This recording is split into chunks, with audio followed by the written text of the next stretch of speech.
आजच्या व्हिडिओमध्ये मी प्रभू श्रीरामांची संपूर्ण जन्मकथा तुम्हाला सांगणार आहे, त्यामुळे व्हिडिओ शेवटपर्यंत नक्की बघा। रामायण आणि रामचरितमानस पवित्र ग्रंथ आहेत।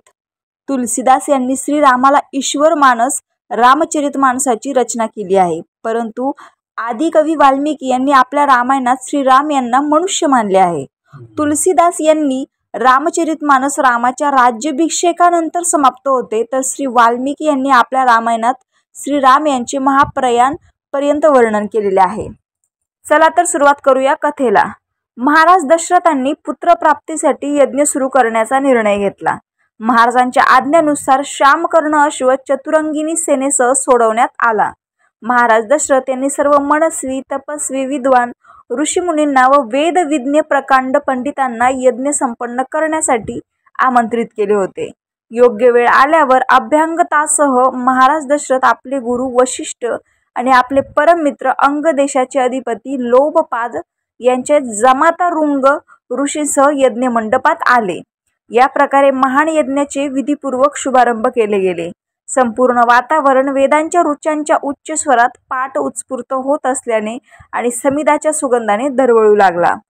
सर्व पंडित ब्राह्मण ऋषींना योग्यतेनुसार धनधान्य गौ इतर भेट देऊन विदा करत यज्ञ समाप्ती झाली। राजा दशरथ यांनी यज्ञाचा प्रसाद आपल्या महालात जाऊन आपल्या तिन्ही पत्नींना वितरित केला। प्रसाद ग्रहण केल्यानंतर परिणामस्वरूप तिन्ही राण्या गर्भवती झाल्या। जेव्हा चैत्र मासाच्या शुक्ल पक्षाच्या नवमी तिथीला पुनर्वसु नक्षत्रात सूर्य, मंगळ, शनी, बृहस्पती आणि शुक्र आपापल्या उच्च स्थानात विराजित होते, तेव्हा कर्क लग्न उदय होताच महाराज दशरथ यांच्या मोठ्या राणी कौशल्या यांच्या गर्भातून एक शिशु जन्माला आला। शिशु नीलवर्ण, चुंबकीय आकर्षण, खूप तेजस्वी, परमकांतिवान आणि अत्यंत सुंदर होता। त्या शिशुकडे बघणारे एकटक लावून त्याकडे बघतच राहायचे। यानंतर शुभ नक्षत्र आणि शुभ घडीत महाराणी कैकेयी यांच्यासह तिसरी राणी सुमित्रा यांनी 2 तेजस्वी पुत्रांना जन्म दिला।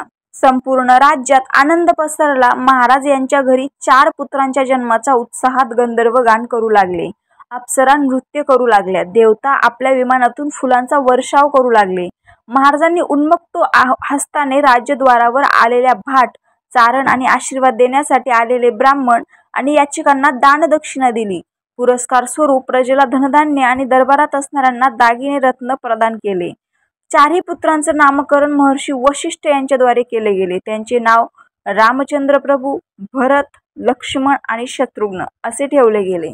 जसं तसं वय वाढत गेलं, रामचंद्र गुणांमध्ये आपल्या भावांपेक्षा प्रगती करत राहिले आणि प्रजेत लोकप्रिय होऊ लागले। ते अत्यंत विलक्षण प्रतिभेचे धनी होते।